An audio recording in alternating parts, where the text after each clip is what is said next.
Morning friends, నేను మీ Phaneeshwar sir from Kanishka IAS study circle, Ashok Nagar.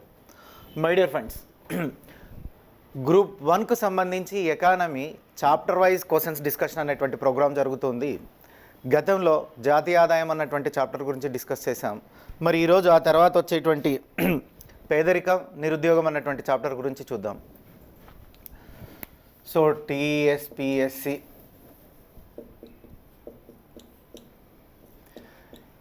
APPSC పరీక్ష ఏదైనా కానీ ఇండియన్ ఎకానమీ మాత్రం కామన్.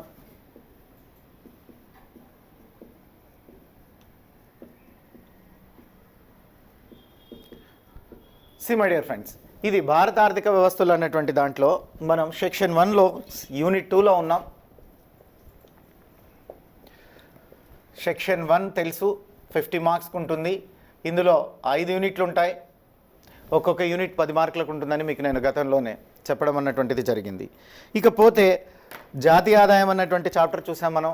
ఆ చాప్టర్లో సిలబస్ ఏంటి, ప్రశ్నల సరళి ఏ విధంగా ఉంది, ప్రశ్నలు ఏ విధంగా అడుగుతున్నారు, సిలబస్కి అనుగుణంగా ఎంతవరకు అడిగేటువంటి అవకాశం ఉంది, అదేవిధంగా కరెంట్ రిలేటెడ్ క్వశ్చన్స్ ఎంతవరకు వస్తాయన్నటువంటి దాన్ని చూద్దాం. సో ఇప్పుడు మనం డిస్కస్ చేసేటువంటిది ఏంటంటే సెక్షన్ 1లో యూనిట్ 2 సెకండ్ యూనిట్ అంటున్నారు. సో యూనిట్ 2 గురించి మనం డిస్కస్ చేస్తున్నాం. మరి ఈ యూనిట్ 2 యొక్క టైటిల్ ఏంటయ్యా అంటే పేదరికము మరియు నిరుద్యోగము.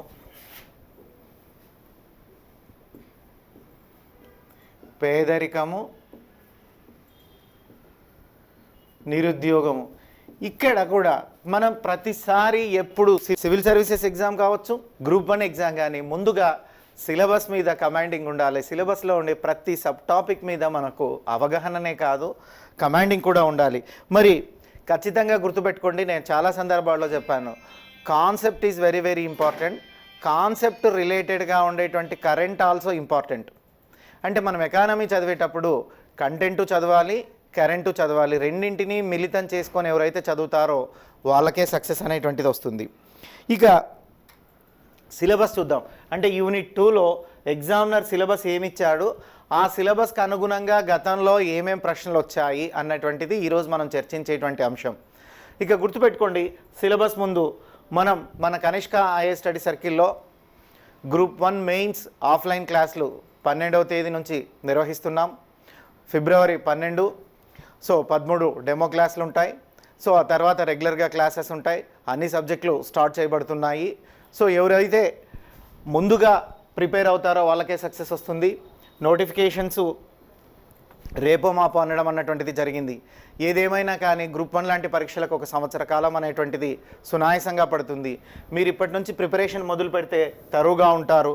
సో సమయం మళ్ళీ రాదు. కాబట్టి గుర్తుపెట్టుకోండి, నేను సెకండ్ యూనిట్ యొక్క సిలబస్ చెప్తున్న పేదరికం నిరుద్యోగంలో ఫస్ట్ సబ్ టాపిక్ ఏమిచ్చారయ్యా అంటే పేదరిక భావనలు. పేదరిక భావనలు. అభ్యర్థులు ఇక్కడ గుర్తుపెట్టుకోవాల్సినటువంటి ఒక అంశం ఉంది. ఎక్కడైతే భావనలు కాన్సెప్ట్స్ అని వస్తాయో కాన్సెప్ట్స్ మీద ఖచ్చితంగా బిట్ వస్తుంది. సో ఒక 10 మార్కుల క్వశ్చన్ ఖచ్చితంగా కాన్సెప్ట్ మీద మనం ఎక్స్పెక్ట్ చేయొచ్చు. కాబట్టి కాన్సెప్ట్ ఎక్కడ కనపడినా తరువుగా ఉండడం అన్నటువంటిది మన యొక్క బాధ్యత. ఇక నెక్స్ట్ చూసినట్లయితే ఆదాయ ఆధారిత పేదరికము అన్నాడు. రెండోది ఆదాయ ఆధారిత పేదరికము. సిలబస్ని ముందుగా మీరు సబ్ టాపిక్స్గా డివైడ్ చేసుకోవాలి. సో ఆదాయేతర పేదరిక సామర్థ్యము. మూడోది ఆదాయేతర పేదరిక సామర్థ్యము.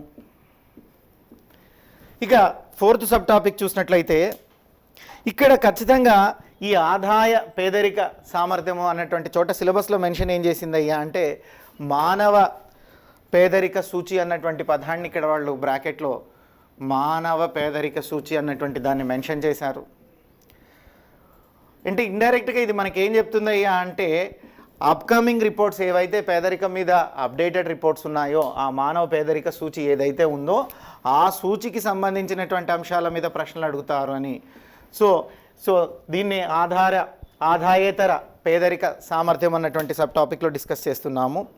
దాని తర్వాత చూసినట్లయితే పేదరిక అంచనాలు మరియు పేదరిక ధోరణులు. పేదరిక అంచనాలు మరియు పేదరికం యొక్క ధోరణులు. ఆ తర్వాత చూసినట్లయితే నిరుద్యోగ భావనలు, అంచనాలు మరియు ధోరణులు. నిరుద్యోగ భావనలు, అంచనాలు, ధోరణులు. అంటే ఒక నిరుద్యోగం మీదనే 3 ఇచ్చాడండి. భావనలు అడిగాడు, అంచనాలు అడిగాడు, ధోరణులు అడిగాడు. అంటే ఎగ్జామినర్ ఈ నిరుద్యోగి మీద భావనల మీద ఒక 2 క్వశ్చన్స్, అంచనాల మీద ఒక 2 క్వశ్చన్స్, ధోరణుల మీద ఒక 2 క్వశ్చన్స్ ప్రిపేర్ అవ్వమని దాని యొక్క అర్థం. అంటే భావనలకు సంబంధించి ఏ విధంగా ప్రశ్న అడిగినా మనం వాటికి ఆన్సర్ చేసేటువంటి విధంగా ప్రిపేర్ అవ్వాలి. ఇక కొత్తగా గ్రూప్ 1 ఎగ్జామ్ ప్రిపేర్ అయ్యేటువంటి విద్యార్థులు చాలామంది మా దగ్గరికి వచ్చి మమ్మల్ని అడిగేటువంటి ఒక ప్రశ్న, సార్ మేము క్వశ్చన్ అండ్ ఆన్సర్ రాయగలమా, క్వశ్చన్ అండ్ ఆన్సర్స్ ఎలా రాయాలా, సో దానికి సంబంధించినటువంటి టెక్నిక్స్ ఏమన్నా ఉన్నాయా? ఎక్కడ ఏ టెక్నిక్స్ ఉండో, హార్డ్ వర్క్ ఒకటే అన్నిటికన్నా బెస్ట్ టెక్నిక్. మీరు కష్టపడి చదివితే ఖచ్చితంగా ఏ ఉద్యోగమైనా సాధ్యమవుతుంది. నేను మీకు ఇక్కడ 1 2 3 4 5 సబ్ టాపిక్స్ ఇచ్చారు. మనం అట్లీస్ట్ ఈ 5 సబ్ టాపిక్స్లో నుంచి 10 to 12 క్వశ్చన్స్ అన్నా మనం ప్రాక్టీస్ చేయాలి. ఎలా క్వశ్చన్ ప్రాక్టీస్ చేయాలన్నటువంటి దాన్ని నేను మీకు చూపిస్తాను. ముందుగా ప్రాథమికంగా మనం సక్సెస్ అవ్వాలంటే చేయాల్సినటువంటి ఫస్ట్ ప్రైమరీ వర్క్ ఏంటంటే అనలైజ్ ద సిలబస్. సిలబస్ మీద అవగాహనను పెంచుకోండి.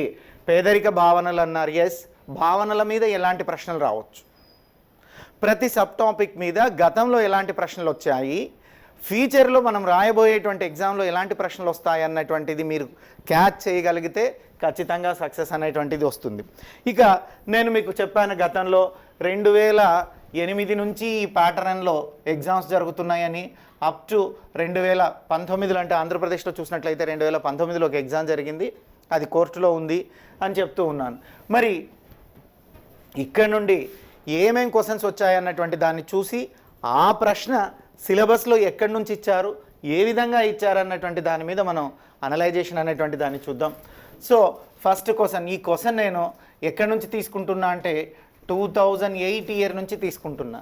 అంటే ప్యాటర్న్ స్టార్ట్ అయినప్పుడు పేదరికం అనేటువంటి దాని మీద, అంటే మనకి ఏదైతే చాప్టర్ ఉందో పేదరికం నిరుద్యోగం అన్నటువంటి దాని మీద 2008లో ఎలాంటి ప్రశ్న అడిగారు.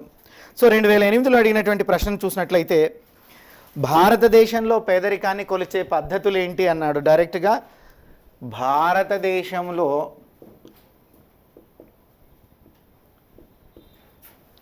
పేదరికాన్ని కొలిచే పద్ధతులు ఏమిటి అన్నాడు. So this is the question question number 1 A. Or ఇదే క్వశ్చన్లో మనకు బి అనేటువంటి ఛాన్స్ కూడా ఉంటుంది. ఇదే క్వశ్చన్లో question number A or question number B అంటుంది. క్వశ్చన్ నెంబర్ ఏగా ఏమడిగాడు, భారతదేశంలో పేదరికాన్ని కొలిచేటువంటి పద్ధతులు అడిగాడు.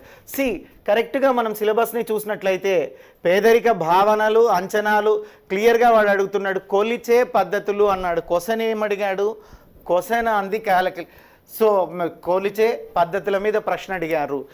సో ఇక్కడ మనం చూసినట్లయితే పేదరిక భావనలు, ఆదాయేతర పేదరికం, సో ఆధారిత పేదరికం, ఆదాయేతర పేదరికం అన్నారు. సో పేదరిక అంచనాలు, ధోరణులు, అంచనాల్లోనే కొలిచే పద్ధతి ఉంటుంది. ఈ కొలిచే పద్ధతి సో మీకు చదువుకుంటారు, కాన్సెప్ట్ చదివేటప్పుడు హెడ్ కౌంట్ రేషియో అని, సేన్ ఇండెక్స్ అని, మల్టీ డైమెన్షనల్ ఇండెక్స్ అని, ఒక 4 రకాలుగా పేదరికాన్ని కొలిచే పద్ధతులు ఉన్నాయి అని మీరు చదువుకుంటారు. ఇక్కడ మీకు ప్రశ్న చదివితేనే ఫస్ట్ ప్రశ్న ఎక్కడి నుంచి వచ్చింది అనేది మైండ్లో స్పృశించాలి. క్వశ్చన్ చదివితేనే సో కాన్సెప్ట్ ఏంటి, కొలిచే పద్ధతుల మీద కాన్సెప్ట్ ఒకటి. సో ఆర్ ఏమడిగాడు, ఇదే దాంట్లో చూసినట్లయితే భారతదేశంలోని నిరుద్యోగాన్ని కొలిచే పద్ధతులు ఏవి అన్నాడు. భారతదేశంలో నిరుద్యోగాన్ని కొలిచే పద్ధతులేవి.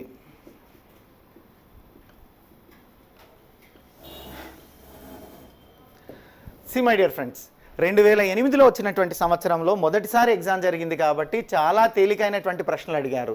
ఇక్కడ చూసినట్లయితే ఇక్కడ కూడా అగైన్ ఇక్కడ నిరుద్యోగాన్ని కొలిచేటది అడిగాడు, ఇక్కడ పేదరికాన్ని కొలిచేటువంటి పద్ధతులు అడిగారు. ఎగ్జామినర్ క్వశ్చన్ దేని మీద అడుగుతున్నారయ్యా అంటే మొదట చూసినట్లయితే పేదరికాన్ని కొలిచేటువంటి పద్ధతులు అన్నటువంటి సబ్ టాపిక్ మీద అడిగారు. సో సిలబస్లో ఉంది. జనరలీ ఈ సిలబస్ని మనం ఈ విధంగా కట్ చేసి చూసినట్లయితే ఇక్కడి వరకు చూసినట్లయితే పేదరికానికి సంబంధించినటువంటి ఒక కాన్సెప్ట్ ఉంటుంది. ఆ తర్వాత చూసినట్లయితే నిరుద్యోగానికి సంబంధించినటువంటి ఒక కాన్సెప్ట్ ఉంటుంది. నిరుద్యోగానికి సంబంధించిన కాన్సెప్ట్లో సింపుల్గా ఏమన్నాడు, భావనలు, అంచనాలు, ధోరణులు అన్నారు. సో అంచనాలే కొలిసే పద్ధతులు దీని మీదనే బిట్ అడిగాడు. ఇక్కడ కూడా చూసినట్లయితే పేదరికం యొక్క అంచనాలు అంటే పేదరికం యొక్క కొలిసే పద్ధతుల మీద బిట్ అడిగాడు, నిరుద్యోగం యొక్క కొలిసే పద్ధతుల మీద బిట్ అడిగాడు. అన్నప్పుడు మన ప్రిపరేషన్లో మనం చేయాల్సినటువంటి పని ఏంటంటే కొలిచే పద్ధతి మీద ప్రశ్న గతంలో వచ్చింది కాబట్టి ఇప్పుడు మనం ఎన్ని రకాలుగా ఆ పద్ధతుల మీద క్వశ్చన్స్ వచ్చేటువంటి అవకాశం ఉంది. కాన్సెప్ట్ ఒకటే అండి, పేదరికాన్ని కొలిసే పద్ధతులే, నిరుద్యోగాన్ని కొలిసే పద్ధతులే, కానీ ప్రశ్న అడిగేటువంటి విధానంలో వేరుగా ఉంటుంది. విధానంలో ఇక్కడ డైరెక్ట్గా కొలిచే పద్ధతులు ఎన్ని ఉన్నాయన్నారు, కానీ కొలిసే పద్ధతులను తెలియజేస్తూ ఈ సంవత్సరంలో పేదరిక భావనలు ఎలా ఉన్నాయని అడగొచ్చు, ఈ సంవత్సరంలో పేదరిక గణాంకాలు ఎలా ఉన్నాయని అడగొచ్చు. అంటే ఇప్పుడు నీతి ఆయోగ్ అన్నటువంటిది పేదరిక గణాంకాలను రిలీజ్ చేసింది. దీన్ని అనుసరిస్తూ ఎగ్జామినర్ ఏమడగొచ్చు, భారతదేశంలో పేదరికాన్ని కొలిసే పద్ధతులను వివరిస్తూ ప్రస్తుతం భారతదేశంలో పేదరికం యొక్క స్థితిగతులను చర్చించండి అనొచ్చు.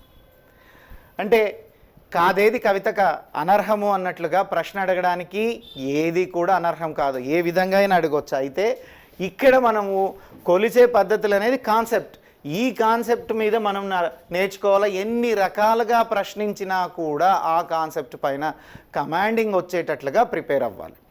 ఇది మన ప్రిపరేషన్లో స్ట్రాటజీ. నేను మీకు క్లాస్లో కాన్సెప్ట్ ఎక్స్ప్లెయిన్ చేస్తాను. కొలిసే పద్ధతులు అనేటువంటి కాన్సెప్ట్ ఏంటి, పేదరికాన్ని కొలిసే పద్ధతులు కావచ్చు, నిరుద్యోగాన్ని కొలిసేటువంటి పద్ధతులు కావచ్చు. కాన్సెప్ట్ ఎక్స్ప్లెయిన్ చేసి ఆ కాన్సెప్ట్కి అనుగుణంగా కొన్ని ప్రశ్నలను మీతో ప్రాక్టీస్ చేపిస్తాను. మొదట నేను కాన్సెప్ట్ ఎక్స్ప్లెయిన్ చేసి మీకు క్వశ్చన్ ఇచ్చి క్వశ్చన్ రాసే విధానాన్ని ఎక్స్ప్లెయిన్ చేస్తాను. ఆ తర్వాత మీరు ప్రాక్టీస్ కోసం మీకు మరిన్ని క్వశ్చన్లు ఇస్తాను. ఎక్కువగా ప్రాక్టీస్ చేస్తేనే ఈ ఎగ్జామ్స్లో సక్సెస్ అనేటువంటిది ఉంటుంది. గుర్తుపెట్టుకోండి అమ్మా, గ్రూప్ 1 కానీ group 1 mains, civil services mains, ఈ రెండు కూడా వేగవంతంగా ఖచ్చితత్వంగా ఎవరైతే రాస్తారో వాళ్ళకే వస్తాయి. ఉండేటువంటి టైంలో ప్రశ్నని వేగంగా అర్థం చేసుకొని వేగంగా సమాధానాన్ని గుర్తించాల్సి ఉంటుంది. ఇక నేను 2009కి సంబంధించిస్తున్నా. ఇక్కడ మనకు ప్రశ్న ఎక్కడికి తేలింది ఏంటి, మొదటిసారి 2008లో జరిగినటువంటి దాంట్లో పేదరికాన్ని కొలిసే పద్ధతుల మీద ప్రశ్న అడిగాడు. రెండో క్వశ్చన్ ఏమడిగాడు, నిరుద్యోగాన్ని కొలిచే పద్ధతుల మీద ప్రశ్న అడిగారు. అంటే కొలిచే పద్ధతి మీద ప్రశ్న అడుగుతున్నాడు. దెన్ నేను 2000 తర్వాత చూసినట్లయితే 2011 క్వశ్చన్ పేపర్ తీసుకుంటున్నా. ఈ 2011 క్వశ్చన్ పేపర్లో ఏం ప్రశ్న అడిగారు అన్నటువంటి దాన్ని చూద్దాం. సో ఇక్కడ 11లో చూసినట్లయితే కొంచెం అంటే స్టేజ్ గ్రూప్ 2008లో డైరెక్ట్గా క్వశ్చన్స్ అడిగారు. ఆఫ్టర్ దట్ 2011కి వచ్చేలోగా ప్రశ్నల సరళి మారుతుంది, ఇంకొంచెం డీప్, సబ్జెక్ట్ అదే, కాన్సెప్ట్ అదే, ఇదే సిలబస్లో ఉంది, కానీ ప్రశ్నల సరళి మారింది, డీప్ పెరిగింది. ఈ డీప్ని మనం చూసినట్లయితే జాతీయ నమూనా సర్వే సంస్థ ఉద్యోగిత వాడిన భావనలను వివరించండి అంటున్నాడు. ఇక్కడ క్లియర్గా ఏమడుగుతున్నాడయ్యా అంటే జాతీయ నమూనా సర్వే సంస్థ అంటే NSSO అనేటువంటిది ఉంది. ఈ NSSO వాళ్ళకి సంబంధించినటువంటిది. సో ఉద్యోగిత, నిరుద్యోగిత అన్న పదాలకు వాడినటువంటి భావనలను వివరించండి అన్నారు. అంటే ఇక్కడ క్వశ్చన్ మళ్ళీ భావనలు అడిగాడు. బాగా ప్రశ్నలు మీరు బాగా అబ్జర్వ్ చేయండి. జాతీయ నమూనా సర్వే ప్రకారం 1A, జాతీయ నమూనా సర్వే అంటే national sample survey organisation, NSSO వారి ప్రకారం అని అర్థం. ఇక్కడ ఏమని అడిగాడు, NSSO వారి ప్రకారం ఉద్యోగిత వాడిన భావనలను ఉద్యోగిత భావనలను వివరించండి. ఎగ్జామ్ హాల్లో మనం ప్రశ్న చదివితేనే మనకు స్పృశించాల్సింది ఏంటి, ప్రశ్న ఎక్కడి నుంచి అడిగారు, ఏముంది ప్రశ్నలో, దీన్ని మీరు చాలా వేగంగా గుర్తిస్తేనే. ఇక్కడ ఏమన్నాడు, ఉద్యోగితా భావనల మీద ప్రశ్న అడిగారండి. దానికి ఏమంటున్నాడు, ఎన్ఎస్ఎస్ఓ సర్వే ప్రకారం అంటున్నాడు. అంటే ఇక్కడ మనం సిలబస్లో చూడండి, సిలబస్లో చూసినట్లయితే నిరుద్యోగం ఉంది, పేదరికం నిరుద్యోగంలో చూసినట్లయితే భావనలు అంచనాలు ఉన్నాయి. ఇక్కడ ఈ నిరుద్యోగానికి సంబంధించి నిరుద్యోగ భావనలు అడుగుతున్నాడు. అంటే కాన్సెప్ట్స్ సిలబస్లో మీరు బాగా అబ్జర్వ్ చేయండి, సిలబస్లో ఫస్ట్ పదమే భావనలు అన్నాడు. పేదరికం నిరుద్యోగంలో ఏమని చెప్పాడు, భావనలు అంచనాలు ధోరణులు అన్నాడు. భావనల మీద క్వశ్చన్ అడిగారు. చాలామంది విద్యార్థులు 2019లో ఎగ్జామ్ రాసిన తర్వాత నా దగ్గరకు వచ్చి ఒక డౌట్ రైజ్ చేశారు. సార్ మేమంతా బాగా కరెంట్ అంతా చదువుకున్నాం సార్, కరెంట్ ఎకానమీ పర్ఫెక్ట్ అయినాం, కానీ ఎగ్జామ్లో కరెంట్ ఎకానమీ గురించి తక్కువగా ఇచ్చారు అని. గుర్తుపెట్టుకోండమ్మా, కరెంట్ ఎకానమీ చాలా చాలా అవసరం, కానీ కాన్సెప్ట్ మిస్ అయితే కరెంటే మీరు ఎంత ఉన్నా కూడా లాభం ఉండదు.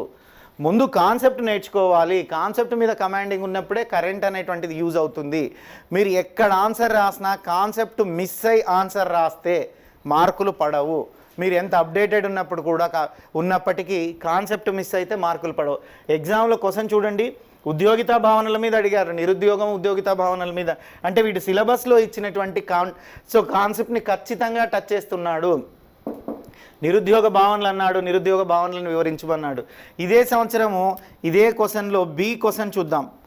ఏలో ఈ విధంగా క్వశ్చన్ అడిగితే క్వశ్చన్ బిలో ఏమని అడిగాడు. సో క్వశ్చన్ బిని చూసినట్లయితే మనం భారత ప్రభుత్వం అమలు పరిచినటువంటి దారిద్ర్య నిర్మూలన పథకాలను వివరించండి అన్నాడు. భారత ప్రభుత్వం అమలు పరిచిన దారిద్ర్య నిర్మూలన పథకాలు.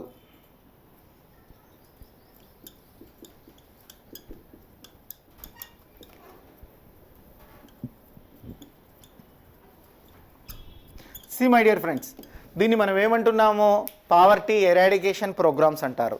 అంటే పేదరికం భావనలు ఎప్పుడైతే మీరు నేర్చుకుంటారో భావనలతో పాటుగానే పేదరికాన్ని నిర్మూలించడానికి చేయాల్సినటువంటి చర్యలు ఏంటి అనేటువంటివి నేర్చుకుంటారు. ఈ పేదరికాన్ని నిర్మూలించడానికి చేయాల్సినటువంటి చర్యల్లోనే మనం ప్రభుత్వ పథకాలు అంటున్నారు. ఇక్కడ చూసినట్లయితే కాన్సెప్ట్లో మనం ఇక్కడ చదివేటప్పుడు దారిద్ర్య నిర్మూలన పథకాలు, పావర్టీ ఎరాడికేషన్ ప్రోగ్రామ్స్ అంటున్నారు. ఇండియాలో ఏ పంచవర్ష ప్రణాళిక నుంచి స్టార్ట్ అయ్యాయి, ఏమేం ప్రోగ్రామ్స్ ఉన్నాయి, ఇక్కడ రాసేటప్పుడు మనం గుర్తుపెట్టుకోవాల్సింది ఇలాంటి క్వశ్చన్స్ వచ్చినప్పుడు ఇలాంటి క్వశ్చన్స్ కొంచెం ఛాలెంజింగ్గా ఉంటాయి. ఎందుకంటే 1950 నుంచి మనం తీసుకోవాలి, అప్పటి నుంచి పేదరిక నిర్మూలన పథకాలు ఏమైనా ఉన్నాయా? సరే, మనకు ఇక్కడ నుంచి పెద్దగా కనపడవు. 5వ పంచవర్ష ప్రణాళిక నుంచి పేదరిక నిర్మూలన పథకాలు కనపడతాయి. మరి ఈ 5వ పంచవర్ష ప్రణాళికను మనం టచ్ చేస్తూ ఇంట్రడక్షన్లో రాసేటప్పుడు రాస్తూ ఏం చెప్తున్నాం, భారతదేశంలో పేదరికం గురించి నిర్వచనం రాయాలి.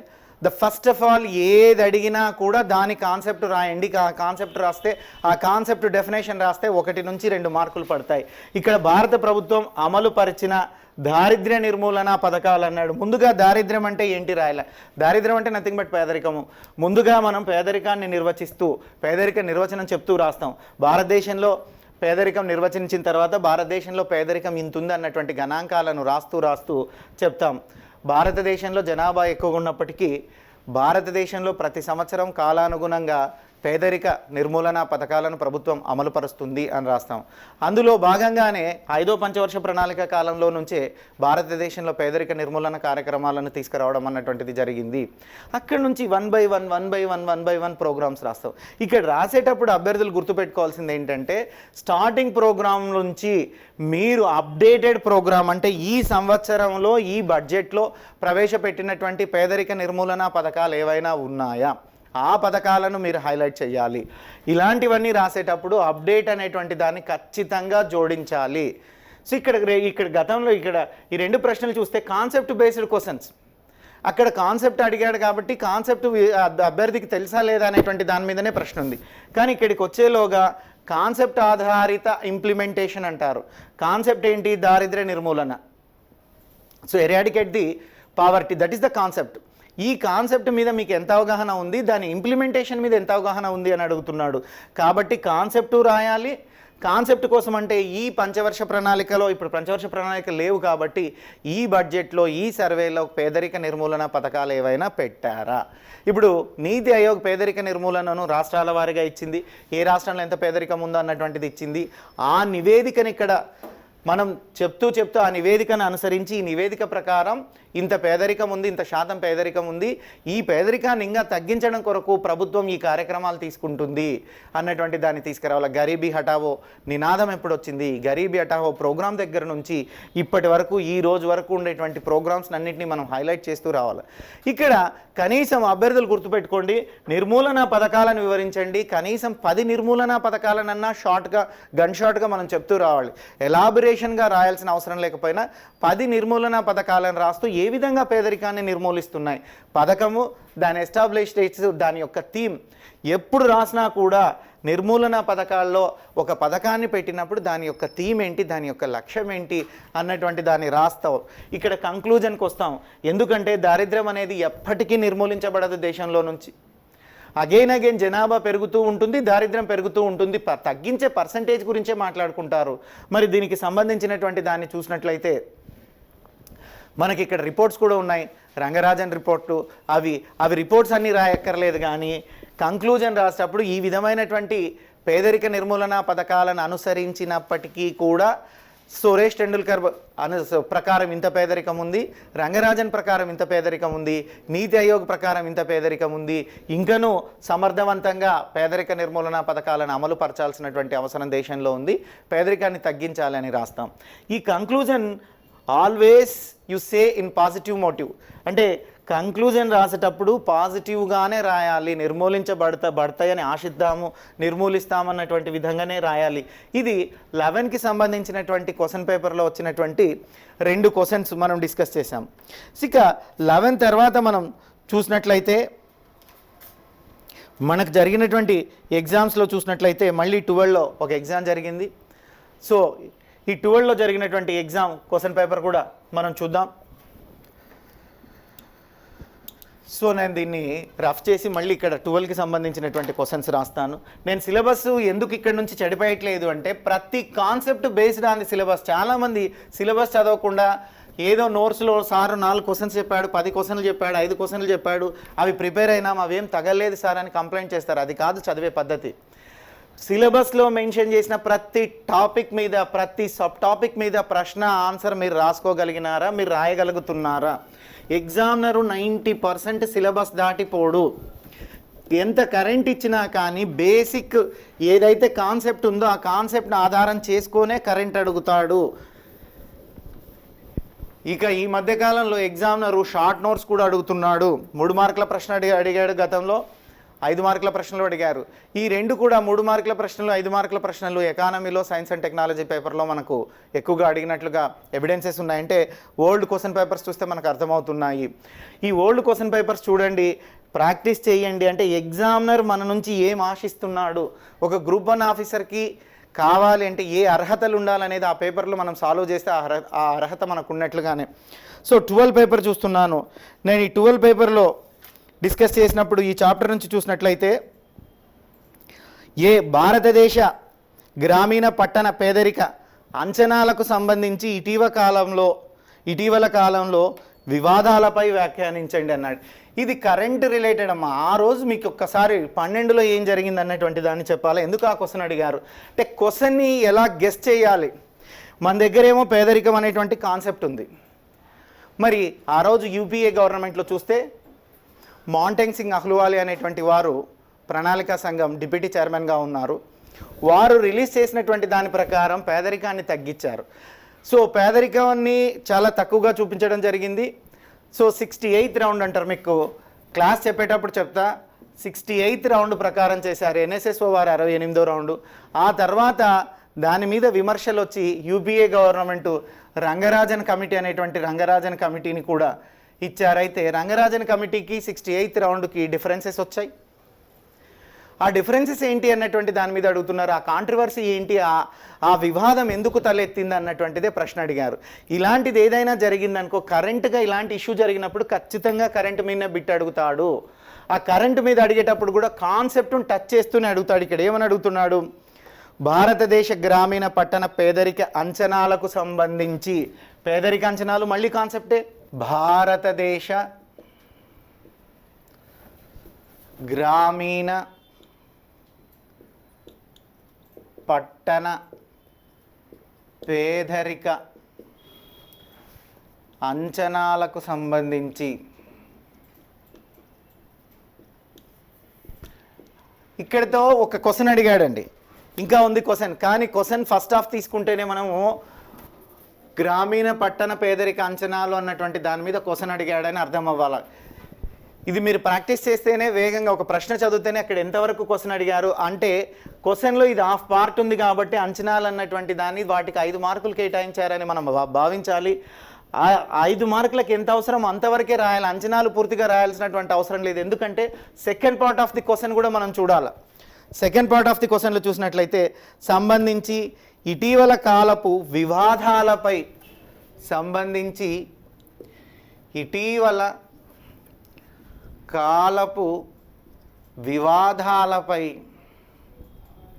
వ్యాఖ్యానించండి అంటారు. వ్యాఖ్యానించండి, ఇది నేను చెప్పిన క్వశ్చన్ కాదండి. సో ఆ రోజు 2012లో ఉమ్మడి ఆంధ్రప్రదేశ్లో ఆంధ్రప్రదేశ్ ప్రభుత్వం వారు కండక్ట్ చేసినటువంటి, ఉమ్మడి ఆంధ్రప్రదేశ్ ప్రభుత్వం వారు కండక్ట్ చేసినటువంటి ఎగ్జామ్కి ఇచ్చినటువంటి క్వశ్చన్ పేపర్లోని ప్రశ్న మీతో మాట్లాడుతున్నా. ఇక్కడ ఈ ప్రశ్న మీరు చూసినట్లయితే, ఒకటి ఏమడిగాడు, పేదరిక అంచనాలకు సంబంధించి ఇటీవల కాలపు వివాదాలపై, అంటే ఆ సంవత్సరంలో పేదరిక అంచనాలలో వివాదాలు వచ్చాయి. అది 68th రౌండు, అది బాగలేదని రంగరాజన్ కమిటీ, టెండూల్కర్ కమిటీ ఇచ్చారు. సో మాంటెంగ్ సింగ్ అహ్లూవాలియా, అంటే ఆ రోజు యూపీఏ గవర్నమెంటు అబద్ధం చెప్తూ చాలా ఎక్కువ పర్సంటేజ్లో పేదరికాన్ని మేము తగ్గించగలిగాము మా పాలనలోని చూపించింది. దాని మీద సర్వత్రా విమర్శలు వచ్చాయి. మళ్ళీ ఆ విమర్శలను కప్పిపుచ్చుకోవడానికి, అంటే ఆ విమర్శలను విచారించడం కొరకు రంగరాజన్ కమిటీ అనేది, కప్పిపుచ్చుకోవడం అనేది కరెక్ట్ మాట కాదు, కానీ ఆ విమర్శలను తిరిగి విచారించడం కొరకు రంగరాజన్ కమిటీ అనేటువంటి కమిటీని నియమించడం అన్నటువంటిది జరిగింది. ఇలా వివాదాలపై ఖచ్చితంగా ఎకానమీలో ప్రశ్న వస్తుంది, వచ్చి తీరుతుంది. అయినప్పుడు వివాదం ఒక్కటి రాస్తే సరిపోదండి. ముందుగా వాడు ఏమడిగాడు, పేదరిక అంచనాలు అనేటువంటి కాన్సెప్ట్ అడిగారు. కాన్సెప్ట్ చెప్తూ చెప్తూ ఈ సంవత్సరం వచ్చినటువంటి వివాదం ఏంటో చెప్పాలి. ఇక్కడ మనం 68వ రౌండ్ బేసిక్గా పేదరిక అంచనాలను వేస్తున్నాం. ఎవరెవరు ఎట్లా చేస్తారు, ఎవరి ప్రకారం ఎంచలేస్తారు, హెడ్ కౌంట్ రేషియో అంటే ఏంటి, సో మల్టీ డైమెన్షన్ రేషియో అంటే ఏంటి, ఇవన్నీ రాస్తున్నాం. రాస్తూ ఏం రాస్తావు, 68th రౌండ్ను రాస్తున్నావు, 68th రౌండ్ని మళ్ళీ రంగరాజన్ రౌండ్ని రాస్తున్నావు. రెండింటినీ కంపేర్ చేసి ఎందుకు వివాదం అయింది, రంగరాజన్ ఏం చెప్పాడు, 68వ రౌండ్ ఎన్ఎస్ఎస్ వారి 68th రౌండ్ ఏం చెప్పింది, రెండు కంపేర్ చేసి రాయాల్సి వస్తుంది. అలా రెండు కంపేర్ చేసి రాస్తేనే మనకు సక్సెస్ అనేది వస్తుంది. సో ఇట్స్ ప్రాక్టీస్తోనే వస్తుంది. అంటే ప్రశ్నలో 2 భాగాలు ఉన్నాయి, ప్రశ్నను చదివితేనే 2 భాగాలుగా మనం ప్రశ్నను విభజించుకోవాల్సినటువంటి అవసరం ఉంది. ఇట్స్ మైండ్లో మీకు ఇదంతా జరిగిపోలో, ఓకే పేదరికం అంచనాలకు సంబంధించి కొంచెం రాయాలి, ఎందుకు అడిగాడు కాబట్టి. తర్వాత ఏమడిగాడు, ఇటీవల సంబంధించినటువంటి వివాదాలు అడిగారు, ఓకే దానికి కొంత ప్రయారిటీ, దీనికి కొంత ప్రయారిటీ ఇవ్వాలి. ఎస్, ఇదే కాలంలో అంటే 2012లోనే ఇంకో ప్రశ్నను చూద్దాం. అంటే బి, క్వశ్చన్ నెంబర్ బి, మన దేశ గ్రామీణ నిరుద్యోగ తీవ్రతను తగ్గించటలో ఎంజీఎన్ఆర్ఈ సో ప్రభావాన్ని అంచనా వేయండి అంటున్నారండి. సో ఇక్కడ ఏమడిగారయ్యా అంటే, Mahatma Gandhi rural employment programme అనేటువంటిది ఉంది. మహాత్మా గాంధీ జాతీయ ఉపాధి హామీ పథకం అంటున్నారు. ఈ మహాత్మా గాంధీ జాతీయ ఉపాధి హామీ పథకం మీద క్వశ్చన్ అడిగారండి. ఏమడిగాడు, మహాత్మా గాంధీ జాతీయ ఉపాధి హామీ పథకం ఏదైతే ఉందో అది పేదరికాన్ని ఏ విధంగా తగ్గిస్తుంది, ప్రభావాన్ని అంచనా వేయండి అంటున్నాడు. తగ్గించుటలో దాని ప్రభావాన్ని, సింపుల్గా ఏంటంటే మన దేశ గ్రామీణ నిరుద్యోగిత తీవ్రతను తగ్గించడంలో, మన దేశ గ్రామీణ నిరుద్యోగిత తీవ్రతను తగ్గించుటలో MGNRE so Mahatma Gandhi national rural guarantee program అంటున్నారు. So MGNRE CEGS. C something G, కొన్ని చోట్ల ఎస్ అని రాస్తున్నారు, కొన్ని చోట్ల పి అని రాస్తున్నారమ్మా, తప్పులేదు. సో సింపుల్గా Mahatma Gandhi national rural employment guarantee scheme or programme. ఇది తగ్గించుటలో దీని యొక్క ప్రభావం గురించి అడుగుతున్నారు. సో తగ్గించుటలో ఎంజీఎన్ఆర్ యొక్క ప్రభావాన్ని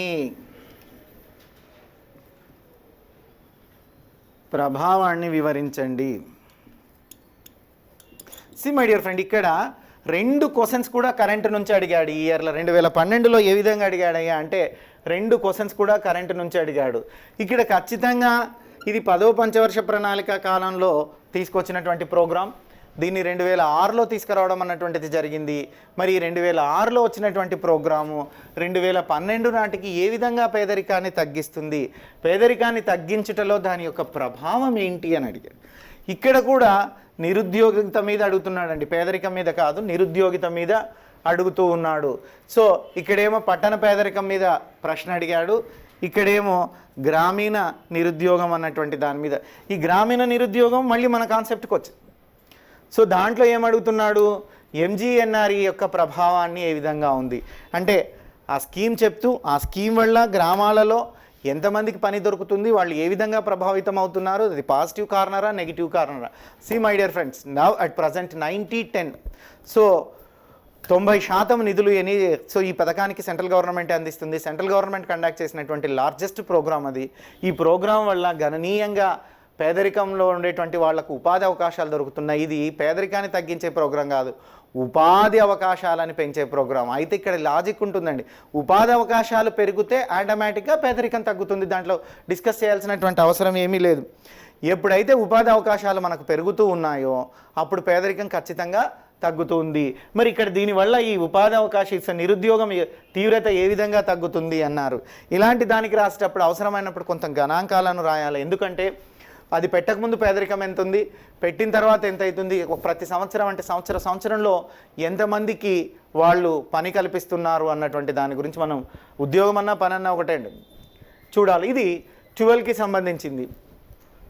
ఇక 12 ఆఫ్టర్ మనం చూసినట్లయితే 16లో ఎగ్జామ్ జరిగింది. ఆ 16 క్వశ్చన్ పేపర్ని కూడా మనం చూద్దాం. మరి ఈ 16లో వచ్చినటువంటి క్వశ్చన్ పేపర్ని చూసినట్లయితే 16 క్వశ్చన్ పేపర్ డిస్కస్ చేస్తున్నానమ్మా. ఇది 12 క్వశ్చన్ పేపర్లో this is A, this is B, question number A and question number B. 16 question పేపర్లో చూస్తున్నాను.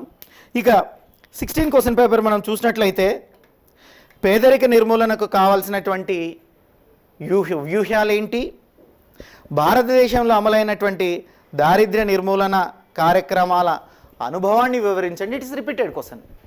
మనం గతంలో చూసినప్పుడు పేదరికానికి సంబంధించి ప్రభుత్వ పథకాలు అన్నారు, ఆ పథకాల ప్రశ్న కాన్సెప్ట్ అదే, గవర్నమెంట్ స్కీమ్స్ మీద క్వశ్చన్ అడిగాడు. కానీ క్వశ్చన్ అడిగే పద్ధతిని మార్చాడు, క్వశ్చన్ అడిగేటువంటి పద్ధతి మార్చాడు. ఏ విధంగా అడుగుతున్నాడు, పేదరిక నిర్మూలనకు కావాల్సినటువంటి వ్యూహాలేంటి, పేదరిక నిర్మూలనకు అనుసరించాల్సిన వ్యూహాలేంటి.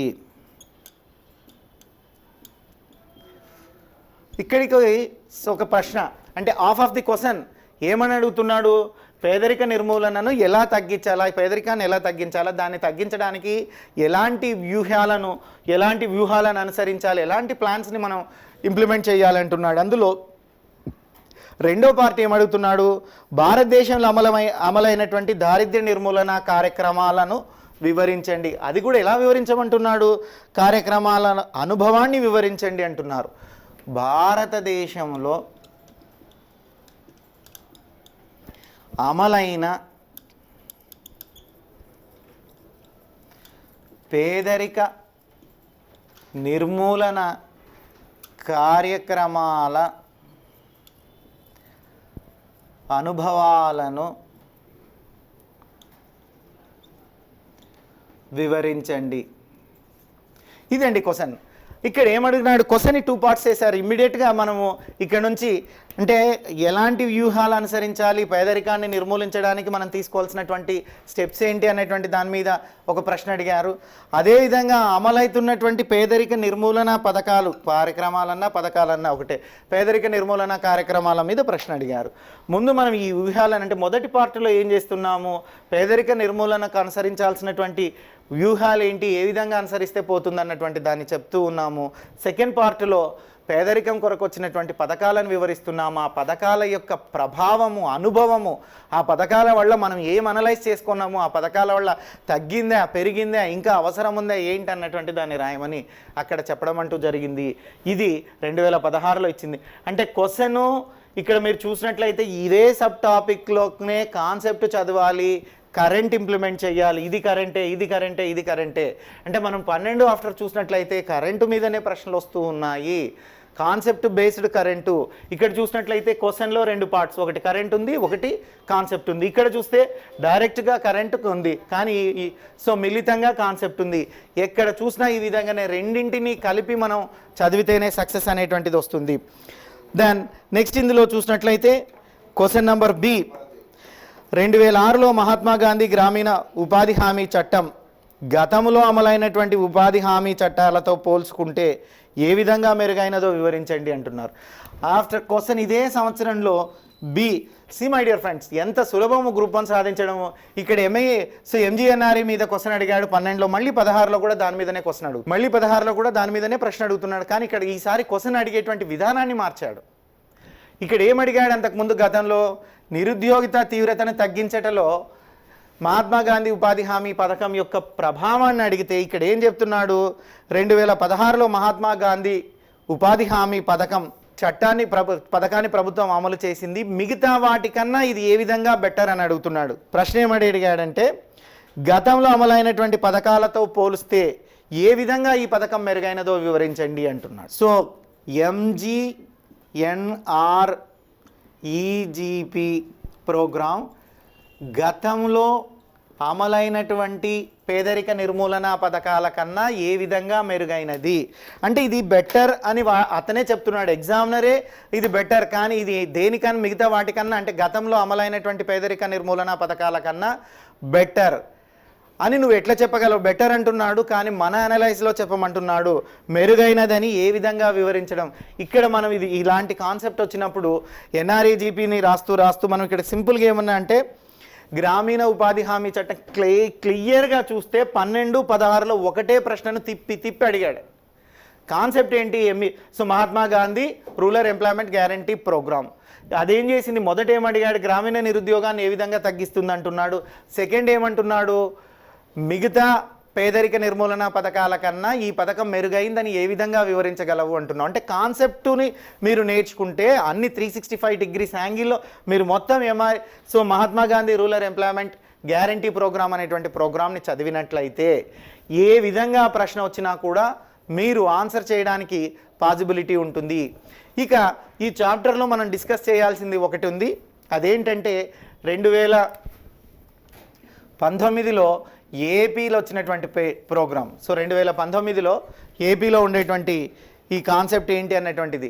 అయితే ఇప్పుడు కొత్త సిలబస్ అనుసరించి 2018లో కొత్తగా ఏపీకి సిలబస్ వచ్చింది. దాంట్లో ఏపీలో పేదరికం అన్నటువంటి టాపిక్ లేదండి, నిరుద్యోగం, పేదరికం. కాబట్టి మీకు ఇక్కడ అన్ని ప్రశ్నలను నేను డిస్కస్ చేసినట్లనే ఇక వీటిని ఆన్సర్ ఎలా రాయాలనేది చెప్పట్లేదు. నేను కాన్సెప్ట్ ఎక్కడుంది, ప్రశ్న ఎక్కడి నుంచి అడుగుతున్నారు, ఏ విధంగా మనం గెస్ చేయాలా, ఏ విధంగా చదువుకుంటే ప్రశ్నను మనం ఎక్స్పెక్ట్ చేసిన విధంగా వస్తుంది. సో మేము చెప్తాం క్లాస్లో నా నోట్స్ నుంచే ప్రశ్న ఖచ్చితంగా వస్తుందని మాకెలా తెలుసు? ఈ విధంగా అనలైజ్ చేస్తే మేమే కాదు మీరు కూడా గెస్ చేయగలరు, అదేం పెద్ద విషయం ఏమీ కాదు. కాన్సెప్ట్స్ అన్నీ చదువుకుంటే ఎగ్జామినర్ కాన్సెప్ట్స్ నుంచే ఇస్తున్నాడు. ఇక్కడ మీకు ఇంత సాక్ష్యాధారాలతో చూపిస్తున్నా నేను ఎక్కడి నుంచి క్వశ్చన్ వస్తుంది, ఎక్కడి నుంచి క్వశ్చన్ వస్తుంటుంది. ఇది right preparation. So my dear friends, కాలాన్ని వృధా చేసుకోవద్దండి. గడిచిన ఏ నిమిషం కూడా తిరిగి రాదు. సో మన ఉండేటువంటి పరిస్థితి చూస్తే 2 రాష్ట్రాల్లో ఏ క్షణమైనా కూడా గ్రూప్ 1 నోటిఫికేషన్ వచ్చేటువంటి అవకాశాలు ఉన్నాయి. కాబట్టి సీరియస్ క్యాండిడేట్స్కి అంతా చెప్పడం ఏంటంటే సో మీ ప్రిపరేషన్ని సీరియస్గా స్టార్ట్ చేయండి. ఒక విషయం గుర్తుపెట్టుకోండి, ప్రారంభంలో ఉండేటువంటి శ్రద్ధ, ఆసక్తి చివరి వరకు ఎవరైతే కంటిన్యూ చేస్తారో వారికే విజయం వస్తుంది. ఇక మన సంస్థ నుంచి మన ఇన్స్టిట్యూషన్ నుంచి ఫిబ్రవరి 12వ తేదీన డెమో క్లాసులు అన్నటువంటివి మనం కండక్ట్ చేస్తున్నాం. సో ఆ రోజు మిగతా విషయాలన్నీ మాట్లాడుకుందాం. Thank you. చూస్తూనే ఉండండి కనిష్క ఛానల్. డైలీ ఒక యూనిట్ తీసుకొని పాత ప్రశ్నల మీద విశ్లేషణ అనేటువంటిది 4th పేపర్ ఎకానమీ మీద జరుగుతూ ఉంటుంది. చూస్తుండండి. Thank you. మీ ఫణీశ్వర్ సార్.